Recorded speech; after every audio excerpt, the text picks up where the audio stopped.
don't even need my microphone out here, do you? Like I said, if y'all would, please turn your cell phones off, and the reason being Phil is recording it so that we will have this on DVD later.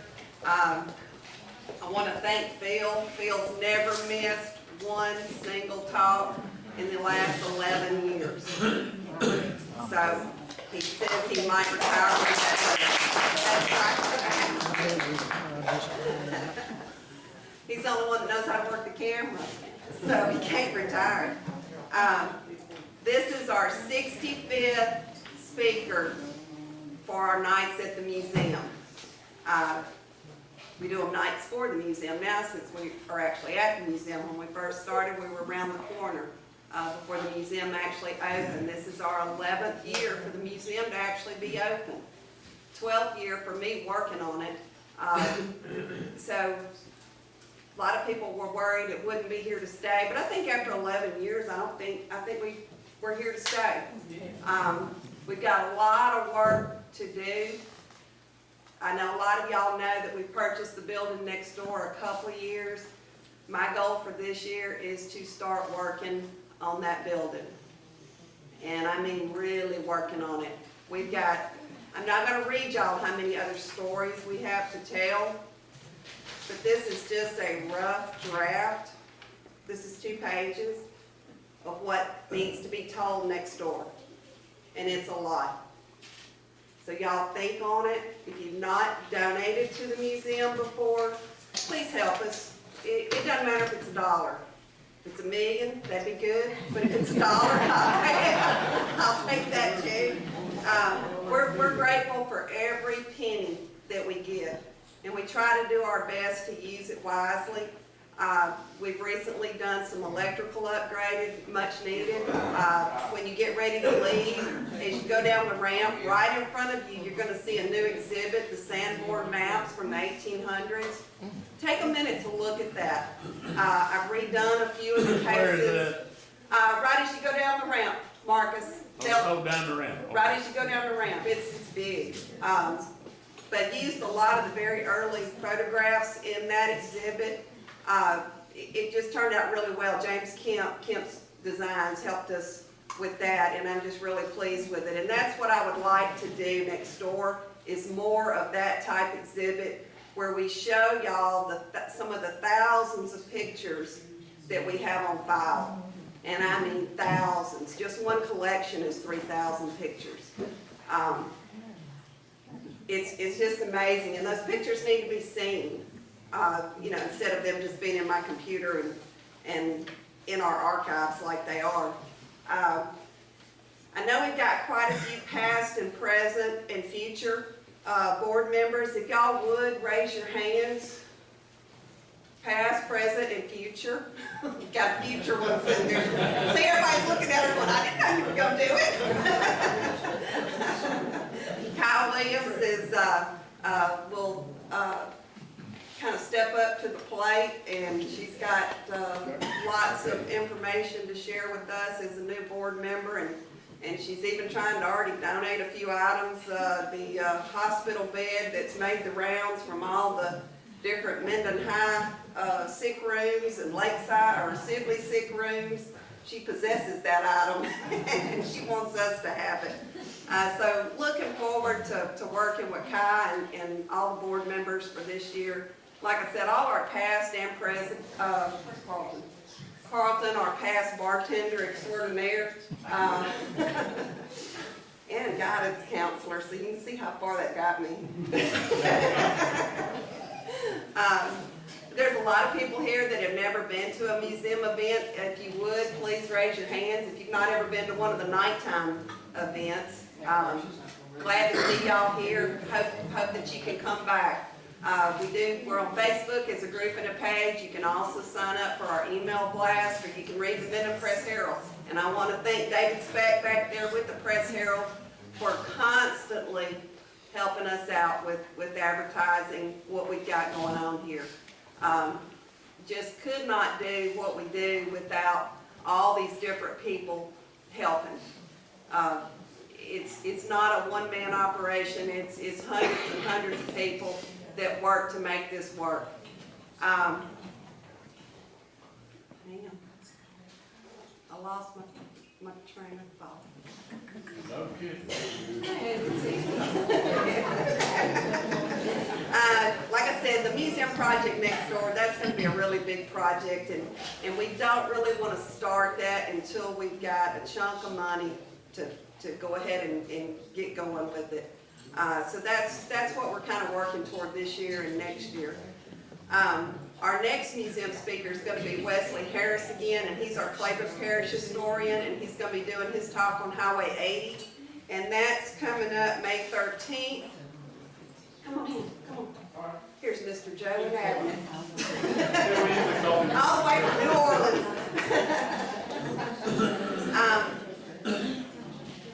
Joe, you want to get something to drink? I'm fine. Okay. Our gala's coming up. If you've not been to that, that's September the 9th on a Monday night. That's our big fundraiser for the year. We hope to see all of you there. If you have items that you would like to donate, or a service, or a business, or anything like that, get with me, because we're going to start collecting those items for the big gala event.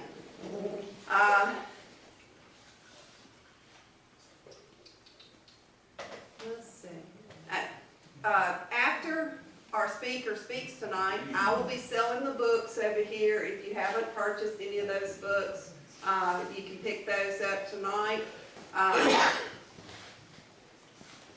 And a lot of these books are a lot of the works from John that he's allowed me to take and compile them in book form. And that's John's way of giving back to the museum. And it is, I mean, we couldn't do any of this without John. I never could have done the cemetery tours. I never could have done the tours of homes. We never could have done anything that we do history-wise too much, I don't believe, without the help of John Agan. He's usually, I can message him and usually have a response back from him, even when he's in the hospital. John's just got a memory that I wish I had a tenth of it for remembering things that, of course, he wasn't there, but he's read it, he can remember it, and he can tell so many different stories about the history of Webster Parish and beyond that I'm just excited and love working with John on all these different projects. Of course, a lot of you know John was our 2018 Man of the Year, and I think that was well overdue, past due.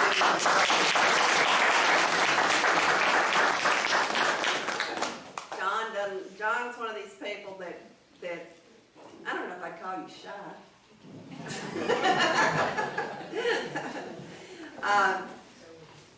And I'm really shy, so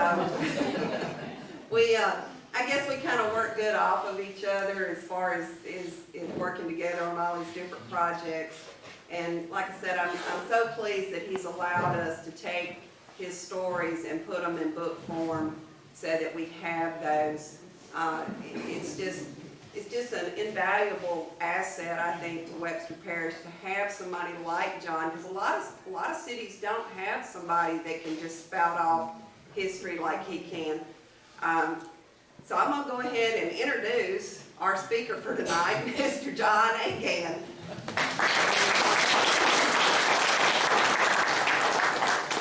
Thank you. I'll tell you, I didn't think anybody was going to be here, so I'm impressed with the weather. I haven't been to be in one of these in 4 years, so I'm glad to be here and glad to see everybody else here. So anyway, first I will apologize for the fact that I'm doing a program sitting down, which is really bad, but I've reached the point. My grandmother had an old country expression she used about one of her friends. I didn't think I was going to get there, but I got there. She said, winter's up, that's all there is, and winter's down, or can't get up. Well, kind of where I am. It's a safety factor for everybody. It's better if I'm playing it. So anyway, tonight, I should mention I thought about something when Shelley was talking about the old programs. I can remember another rainy night doing a program for this organization in this museum. It wasn't a museum. It was an empty front room with about 13 people here. So, we've come a long way. You see what we've got. And so many people in here helped contribute to that. But tonight, allegedly, what I'm going to talk about is, as Shelley hinted, big misnomer, my latest book. Ain't my latest book. We'll talk about that in just a second. It's the museum's newest fundraising book. What happened is, about 2 or 3 years ago, I got a History Nerd's Delight. I subscribed to newspapers.com and found out that I could go back and search most of the country for back to the founding of Minden, enter the keyword Minden, and get clippings anytime Minden got mentioned. And so I went amok with that. I started covering Facebook and Shelley and everybody else with little clippings. Wasn't an article enough to make a full story out of, but little interesting stories. And Shelley, with the good idea of marketing, said, hey, we need to put those in a book.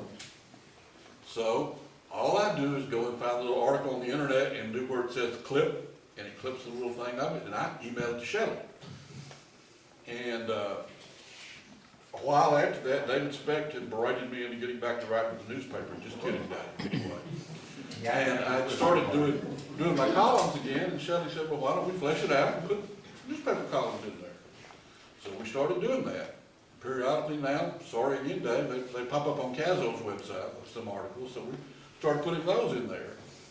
And once again, I write the little stuff up, and as she said, my knowledge of history, at least I can make up something nobody can prove it's not true. But send it to Shelley, and bingo, there's a book. So like I said, when I say it's my book, it's kind of a joke, but it's good to have the history preserved. So what I'm going to do tonight is kind of give a quick overview of what's in this latest book, the articles that are in there. There are little clippings in there, tons of pictures and stuff that aren't indexed. And then take off a little bit on one of the articles. Well, keeping back to mention things about Dave, wasn't really one of the articles. One of the articles ended up spreading over 3 weeks. I'm not sure how many papers. A little follow-up kind of to that article, just as something to talk about tonight. But we will kind of look at these, go through them. Not going to read the PowerPoint to you. Not going to tell you about everything in the article, because you're supposed to have already read it in the newspapers, and you're sure supposed to buy the book and read it. So, anyway, that's kind of what we're looking at. But I'm going to mention some of these articles that I like particularly, little things about them, a little bit what they're about. Third one on the page here, the Minden Tennis Club.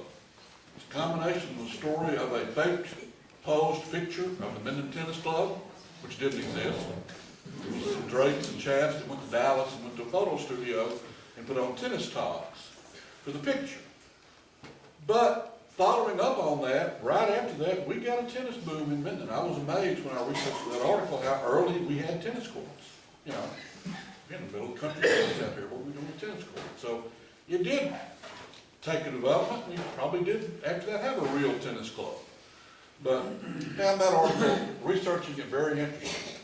The one right below there, I was contacted by a wonderful gentleman, Mr. Wallace from Shreveport, World War II veteran, that's early 90s, wanted to talk to me about his family, and he told me the story of his ancestor, a man named Mackie Braley. Now some of you old folks, my age and older, that went to Minden schools may have had a granddaughter-in-law of his as a teacher, Ms. Braley and Tony Richardson. But anyway, this gentleman came on his own as a struggling German immigrant to our area, strictly because of Germantown. That's why Germantown's thrown into that title. And the family connections that have come forward since then are pretty amazing. The way it touched lives all throughout Minden. I was stunned when I wrote the article. One of my Facebook friends, and I'm really proud of that, is a guy that I thought so much of when I was a kid, David Lee. David Lee's a descendant of Poner coach and everything. All these various people, a lot of the education that came strictly because one man heard there were German-speaking folks here, and he came here and built a life here. So I found that was a very interesting story. I said, I'm not going to read all of them, but I just have to get 3 in a row here. 1966, as someone whose dissertation had ever finished it, was going to be on the civil rights era of the 1960s in the South, that's the year it all changed. In 1965, Minden had, Webster Parish had 154 black voters registered. In August of 1965, the Voting Rights Act passed. By August of 1966, when we had an election, there were 1,200 registered black voters in Minden alone. We had a black candidate run for mayor that year. First time anybody had run a black candidate for city office since 1885. You got 33% of the vote. And from a stinking Democrat like me, horrors of all horrors that year, we elected a Republican mayor. Anyway, Tom Copeland was elected that year. A lot of things changed. I had somebody mention something on Facebook last night, and I'd never thought about it. See, that word's going to keep coming up because I have no life, so I spend a lot of time on Facebook, sorry. A topic came up, and it never dawned on me how much a lot of things changed when Tom Copeland came in. Now, luckily Martha Belford's not here. She don't need to say that because Tom tore the courthouse down, and she's not real fond of that. But, you know, some things I had never really sat and looked at and said, wow, what changed? Well, aftermath of 1966 was really a watershed year. So I found that article very interesting, and I've milked that to death over the last 30 years, that year and everything, how it changed. Because that was going to be the core of my dissertation, that I was too stupid to learn French and finish. But anyway, that's another story. Charles, y'all didn't ask me. These others, I won't touch on the McDonald trial because that gets into a touchy topic, but if you do read that one, you'll find out that certain problems that exist in society among unmarried men existed in Minden way back too. But I'll just leave it at that because you are supposed to have a book and read it. It's a trial about the contested will of a prominent single Minden biker. And there's gory little details about it. Brought a governor to Minden as one of the attorneys in the trial, former governor, so the case killed him too. He died while the case was going, so I don't know. Not here. If I'm not going to talk about the McDonald case, I'm sure not going to talk about bootleggers and moonshiners. If you recognize your family, sorry. You know, there's some wonderful stories in there, though. Yeah, my favorite story in there is the guy that, when they busted him for a steal in 1926, he got in court and made a public thank you to the sheriff. Said, I couldn't know what happened to my granddaddy's steal.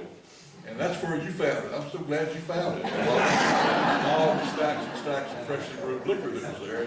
We'll talk about that. But anyway, and he had that happen here, believe it or not. Again, I don't mean to say anything. You know, we're a town that had our mayor convicted while in office. So, you know, it's been an interesting time. Let's see, grandfather clause, y'all don't want to hear the civil rights stuff, that's my pitch. But the grandfather clause was a pretty important situation, and we talked about that. Ready for war in December 1941 is just kind of a look at the steps Minden took in the aftermath of Pearl Harbor to get ready on footing for the war. We had no idea we were going to get that huge ammunition plant. That's going to come after that. But, you know, here we go, we're ready to go. This one came out of a harebrained idea years and years ago when I worked for the Webster Parish Library. I got a chance to copy an aerial photo of Minden, and it's really good of showing downtown. And what intrigued me about it is it was taken December 13th, 1941. And all I could think in my mind, because that was Saturday, and you know, we all know how Saturday used to be in town. I'm just thinking, what were the conversations like on the street? You know, when that picture was taken, what was going on? So, you know, that article was interesting to me. University of Louisiana, Minden, almost. Story how we have the upper hand on getting a junior college. And part of the bill I want to talk about toward the end of this program. Somebody here didn't play nice with Huey. And we lost it and it went to Monroe. Even though, oddly enough, earlier that year, the Monroe Morning World had opined in their editorial, we're not ready for this college, let Minden have it. We still didn't end up with it. So, now, a little bit aside to that, last week, a little controversy came up, unless you read Minden Press-Herald, which you should do every day. You might not know about it, the question of who owned Griffith Stadium. Well, dodging around all of that, the ground that eventually became the fairgrounds at Griffith Stadium was donated and offered to the city to build a junior college. And, you know, we messed that one up, but I'll kind of leave that one alone. Harmon Drew versus Huey Long, we're kind of going to come back to that in just a minute. That's the one that stretched out over weeks and weeks. I've had two moments in my life that were interesting to me in grad school. One of them was this situation. I knew about this one fully already, but it did come up in grad school, talking about the showdown in Minden between Harmon Drew and Huey Long. The other one was not nearly as pleasant, and I won't go through that. It involves a lynching here, but I walked into a grad seminar at Ole Miss, and the professor had warned me. And he trotted out and said, "We have a Blake here today. The town where this lynching took place, we have a student in this class that lives there. Mr. Agan, tell us all about what happened there." So, okay. Anyway, but the Huey Long Harmon Drew story, although any old LSU grads here, please don't get offended with this. When I went to Scholarship Day at LSU in 1976, the one thing they told us is, you may get to be in one of T. Harry Williams' classes. And I heard what a marvelous presenter he was of information. I think he botched this story in his book, but, you know, never mind, that's still in there. And we're going to come back to that a little bit more in just a minute.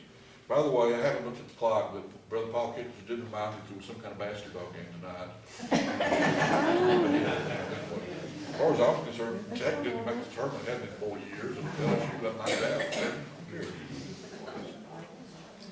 Okay, now I had to make these a little smaller, stretch them up and get it all on one more page, because they won't stretch out forever. Again, contacted by a family, the Rickerson family. Letters home from Luther P. Rickerson, a World War I soldier from Duberly, who died in combat in the summer of 1918. Not a lot of letters there, but it's an interesting story. Mystery I've never been able to sort out, because some of y'all that have done your family history may know the fire at the Personnel Records Office. Luther Rickerson was a sergeant until June of 1918, and suddenly he wrote his next letter home, and he was private. I don't know what happened, got killed the next month. But that was an interesting story, and I appreciate that, because I run out of things to write after I try making stuff up. And when somebody contacts me, something they've got, particularly they've got resources and materials, that's great, because I can steal it and make it like I found it. You know, that works real well. Armistice Day 100 years ago. One of my favorite Minden stories, the story of the cannon on Armistice Day, 1918. By the book, read the story. Brick Street, or as somebody that wasn't from here pointed out to me very sharply a few years ago, very correctly, you mean Brick Street. Because Back Street ain't, excuse me, I use a majority term, it's Broadway. Back Street, I'm from here. Hadn't been bricked in a long, long time. So we've got the one Brick Street. But the story of when those were laid out. Even the soldier grad, we'll skip him. He's okay. He was all right. Misconceptions, oh Lord. Just to summarize, my one statement about that is the statue in the park, the Confederate Park, is not a statue of Wiley Peavy. As far as my sister is concerned, it's not our grandfather. And finally, Gene Autry did not live in the Rock House at Sibley. Now, we'll find out how those stories came up. But anyway, that's what that was about. The railroad, gee, about 1930, almost a third of town was railroad trash like me. So that's a pretty important impact to the city of Minden. And it's not by any means an in-depth story of that, but it's just kind of an overview of what went on. Christmas passed, and snippets of history too good not to tell. It's just some of those catch-all things that wouldn't make out for a full column. And a couple of them are really interesting. And one of them I started to make the rest of my program about, but I got lazy, so I didn't. Anyway. Now, for the rest of this program, I'm going to take off on one of the columns in here and kind of flesh out some details around it. I know I said it ran three different issues in the newspaper, so how do you flesh that out? Well, let's say tangential, almost said that word right, tangential information about the story. And that's Huey Long versus Harmon Drew. Now, the gist of that story is the showdown on November 9th, 1933 in City Park, down here under the courthouse now. But relating to that, I thought I'd talk a little bit about Huey Long in Minden at different times, because he was here a lot, more than you'd be thinking about. That almost came out in English too. Once you get out of talk, we'll just, we'll quit. But Huey, it took me a long time to find this again, because I got really concerned in my old age that I better make sure I verify my sources. And it took me a while to find this source again. But in 1910, 16-year-old high school dropout Huey Long, living in Winfield, pulled a Tom Sawyer. Remember the Tom Sawyer contracted out to paint the fence and got all his friends to do the work for him? Huey negotiated a contract to be the census taker for Webster Parish, Louisiana. Now there was a problem. You could sign up to contract to take the census at any age, no matter what bid you put in. Federal government said you had to be 18 to take the census. But he couldn't take it. So his buddy, Harley Bozeman, that wrote tons of things about him, and I finally found out that's where the story came from. An old Minden Parish Enterprise years ago, where Harley Bozeman told this story. Huey contracted out, and Harley Bozeman took the census in Minden in 1910, and Huey got the money for it. So that's most of the money, I'm sure, knowing Huey. But that's the first touch I get of Huey being involved with Minden. Moving ahead, 1911 to 1915, he was a traveling salesman for Cottolene and for several other products. Had the territory of Arkansas, Texas, North Louisiana. So he came through here all the time. Don't find any documentation. You'll figure out why in just a minute about that. Because he just was this punk, smart-aleck kid that was selling stuff and was pretty obnoxious pretty much all the time. But he was a regular visitor to Minden. So he was familiar with us. That's going to come maybe to hurt us later. But he did come through here quite a bit. Leading us on to 1918, when he's mended his ways, settled down and went to law school for all of 6 months, and got bored, passed the bar exam, became a lawyer, and in 1918, he wanted to be God. He always wanted to be God, never, but he wanted to be something important. And he looked at the Louisiana Constitution, and in the infinite wisdom of the 1898 Louisiana Constitution, which was really, really, really a bad document. Technically, the 1913 Constitution was in effect, but that one never really took effect anyway, so we won't even talk about that. The point being is, in the 1898 Louisiana Constitution, they forgot to put a minimum age for railroad commission. Huey picked it up and said, yep, there we go, that's my ticket. I'm 24, can't run for anything else. Had to be 25 to be a state legislator. I can run for railroad commission. Now, pardon my French for a minute, remember I'm Baptist preachers back here, but nobody in Louisiana really knew what the hell the railroad commission was. It was fairly new, and Huey's going to be instrumental in making it into something. But he challenged Bert Bridges from Homer, the incumbent railroad commissioner. I almost said public service commissioner, which is what it is now. Railroad commissioner. Huey was so popular and so well known that the first time he came to Minden to make a speech for that race, the Webster Sentinel, excuse me, that was the Signal Tribune, never mind, noted that Huey Long, candidate for railroad commission, was going to speak in Minden. Come here and speak. Well, he ran that race, and as become the rule, he lost Minden, always, won Webster Parish, won the seat, moved to the Railroad Commission. In the space of 2 years, converted it to what it kind of is today, regulating telephone rates, electric rates, oil and gas pipelines and everything else, and turned it into a big enterprise. But he did come through here. By the way, I should clarify because we got folks from both sides of Minden. One side of Minden always voted for Huey.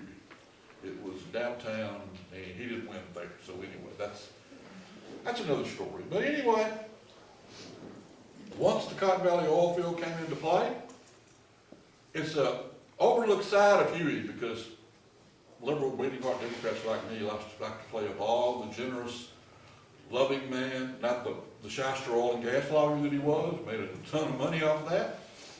That's how he made his living. If you ever wonder and read how the servants tax that paid for the school books, why it was so airtight, how it was written, because Huey was pretty much one of the best oil and gas lawyers around, and he wrote the amendment. So it kind of sailed through with that. But anyway, he was here a lot. You know, every time there was any kind of suit over the Cotton Valley oil field, that was tried down here in court, and he was there. Found a big quarter-page broadside ad taken by two oil owners, oil property owners, just calling Huey almost as bad what Carl Weiss would have called him. I mean, just awful things about Huey because of what he was doing with the oil industry. So he did come through here quite a bit. 1924, when Huey kind of shook up the state with his campaign for governor, he came through Minden again quite a bit. He knew where his votes were going to come. He couldn't make a deal in New Orleans with the old regulars. He wasn't going to get any votes down there. He was doing really well in Cajun country. Shreveport hated his guts because he hated Shreveport, so he wasn't going to do really well over there either, although he lived there. But he needed to count on rural North Louisiana. So he spent a ton of time coming through here campaigning. This is the campaign where he drove himself around in the car, and as I tell the story, carried the signs with him, climbed up on top of the car and put the signs up himself, went everywhere to make speeches. And on election day, he was 31 years old. Well, let's see, when the election was held, he was still 30. Anyway, but nobody really knew him. He was railroad commissioner up here. He came in a very strong third place in the governor's race, and the story they tell is that if it hadn't rained like it did for a little while yesterday and today here, all across North Louisiana that day, he would have been in the runoff. So, and of course, he stepped out the night of that race and started running for 1928 immediately. And so he kept that up. So over the years 24 to 28, he was here quite a bit. Again, as I pointed out, West Minden voted for Huey. Downtown, where the nice people live, voted against Huey. And the parish voted for Huey. Again, every election, that's how it works. Now, in 1927, Huey was running for governor for the second time. One of my favorite trivia questions from my Louisiana history students, because everybody thinks Huey Long was in charge of the state forever. You know, how many times did Huey Long run for governor? How many times did he win? He only ran twice. He won once and didn't even finish that term out. So, you know, wasn't governor forever. But came to Minden. Minden was growing by this time. This was after the railroad shops were already here. So he's going to do better in these races. He still loses Minden. But he has a lot more support, and he kind of found that out. They had the speaking to be held at the old courthouse, the 1905 courthouse, and it overflowed. We had to go down to City Park and let him talk in City Park. And I have tried for years to find somebody, because all these times that he talked, that heard Huey speak in City Park, in any of these presentations. I guess I shouldn't tell this story, but I will. My mother and I found one. We were going to interview him, and he died. So I didn't get a chance to do that. But anyway, I've always wondered, particularly the circus of that long Drew Showdown, what it would have been like. Because Huey's show, while not quite as good as Earl's shows, Earl's shows were better. But Huey did put on quite a show. Music, everything else going on.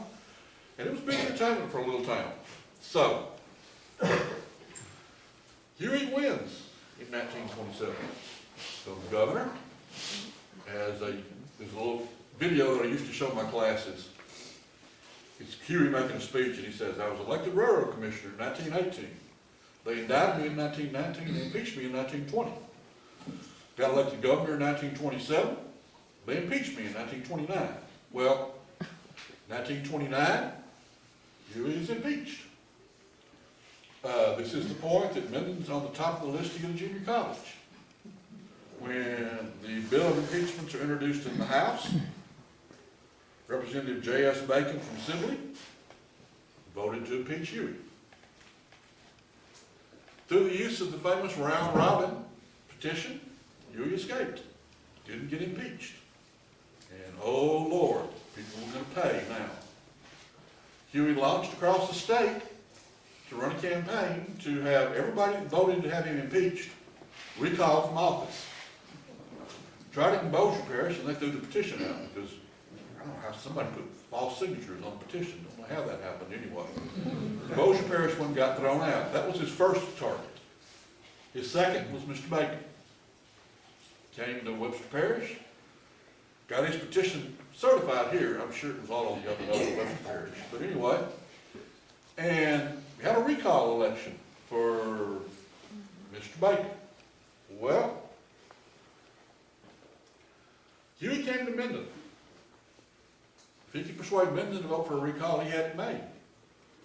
And I didn't know this year as I heard the story about the junior college, and I found he flat said it in speech.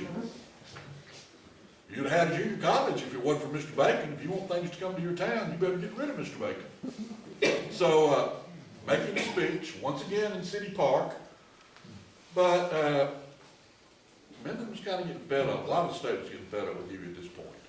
And the reception for the crowd was not good. One fella really got on Huey's nerves. Julian Riley. Some of you don't totally know his descendants, and, you know, whatever else. Anyway, lived out the Homer Road. Julian Riley apparently was literally everything Huey said, he was shouting something back at him. Just letting him have it. And suddenly, didn't hear anything more out of Mr. Riley. 2 state troopers. One of them, Louis Jones from Minden. He didn't have to Homer Road. We kind of get in the same ballpark areas here anyway. Kind of something else going on here, I think, between these two folks. But anyway, grabbed Mr. Riley, took him to the back of the crowd in City Park, and according to the Shreveport Times the next day, the Minden paper didn't talk about this. They didn't know we were going to talk about that anyway. Shreveport Times the next day, pistol whipped Julian Riley. And he filed charges. Charges ended up being dropped. So that kind of was inconsequential, except for the fact when the rally was over, Huey came and said, "Who was that state trooper? I want to find out who it is. I want that man working for me." So Louis Jones got promoted from state trooper to bodyguard. In the normal process of climbing the ladder, he ended up being warden of Angola for 5 years. So that was his start in his career. Came out of a rather contentious political rally in Minden. Now, the next thing mentioned there, as I said, you're supposed to buy the book and read this. So the story on Huey Long and Harmon Drew in Minden, the showdown over what Huey was saying about Harmon, and T. Harry Williams claimed that there was an assassination plot to come that night, which I don't believe. That was a Louis Jones story. But anyway, I beat that to death in the newspaper. You know, you can read T. Harry's version in his book. It's really well documented. But he got his story from Louis, so that's why I'm not sure. But at the end, I had to throw in something because I like to brag about stuff I've done, I've written. My master's thesis was on Congressman John Salmon from Minden. Now, there's a little odd connection to Huey Long with John Salmon. The title of my master's thesis, which I know y'all have all read, is called Reluctant Annie Long, John Salmon and the Home Rule Ticket. Because John Salmon tried he'd been in Congress 8 years before Huey got there, as governor. He tried to walk the line, not go on one side or the other, stay right down the middle. And until 1932, when Huey put a candidate up against him. Oops. Well, at that point, he flipped. This was the point when FDR was taking political patronage away from Huey Long in Louisiana. John Salmon got put in charge of a large section of Louisiana political patronage by FDR. So things were going really well. Summer 1935, August 1935, Huey Long steps on the floor of the Senate, his last speech he ever made in the United States Senate, and says, I've got to tell y'all something. There was a meeting last month in New Orleans at the DeSoto Hotel. Meeting held in the room of Congressman John Sandlin of Louisiana. In that room were Mayor Sims Walmsley of New Orleans, Congressman Riley Wilson of 5th District, two other Eddie Long Congressmen's name slipped me right now, so senile, I'm sorry about that. And in that meeting, they said FDR has said whoever kills Huey Long, automatically gets a pardon from me. I want him gone. And we need one man with one bullet to kill Huey Long. And that's what these folks that are against me in Louisiana are trying to do.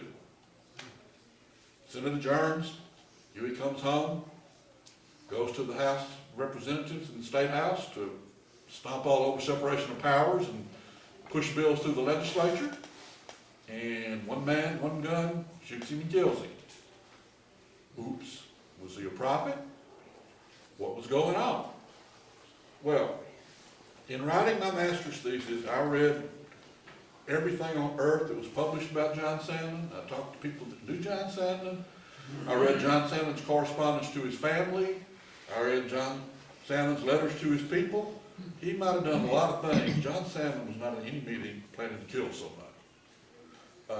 That was a made-up story. At that meeting, did they discuss getting rid of Huey? Oh, yeah.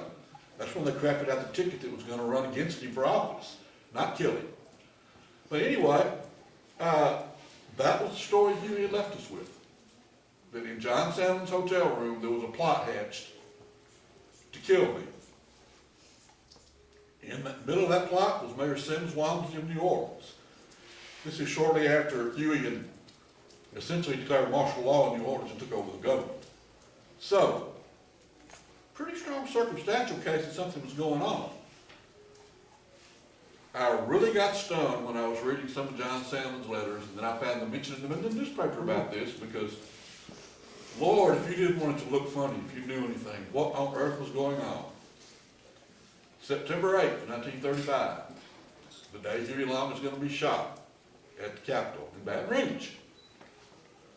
John Sandlin at his house. A lot of y'all remember. Actually, it was the Creighton's house when he married the Creightons and was in the family. The Sandlin house that sat next to First Baptist. At his home, he entertained a visitor. Mayor Sims Walmsley of New Orleans spent the weekend with John Sandlin here in Minden. Look, as it is, the axe falls on Huey that night. That fall, in the election after Huey's death, that home rule ticket that I wrote my thesis about comes to be called the death ticket. Because they said, Huey told you those men were plotting to kill him. One man, one bullet. That's what happened. And if you want any further proof, the day it happened, Sims Walmsley and John Sandlin were at his house planning it. You know, now, a lot of holes in that. But the American Progress, Huey's paper, beat it up, beat it up, beat it up. There's a famous picture in there of Huey with his head down on his desk, and the pistol has home rule ticket on it. You know, they're the ones that shot him and killed him. That election, January 1936, the Long Machine won the biggest victory they ever won in history. Alan Elder beat the pants off John Sandlin. He went home, never ran for office again. Max Sandlin, his brother, who was tax assessor here, got beat, largely because of the fallout out of this. Rose Long didn't keep the Senate seat. Okay, Allen got elected to the Senate. That distinguished paragon of virtue, Dick Lesh, got elected governor. And, you know, we moved forward. But that gave Minden a little odd tie-in, again, to the life of Huey Long, beyond just the showdown with Harmon Drew, a lot of us have all heard so much about. Now, as, let me see, I think that's all. No, wait, I've got, you needed to have pictures of John Sandlin and Sims Walmsley. I don't know, again, I told you I have a real kinship with the man. He must have been ugly fellow, I'm sorry. I can't find a picture for John Sandlin, or he ever looks much different than that. John Sandlin on the left, Sims Walmsley on the right. And Could've put that on up there, and I could've arranged that and listened to me prattle on, forgot that slide there like that. Anyway, in the words of Porky Pig, that's all, folks. Put that out. Thank y'all. That was a job, wasn't it? Yeah.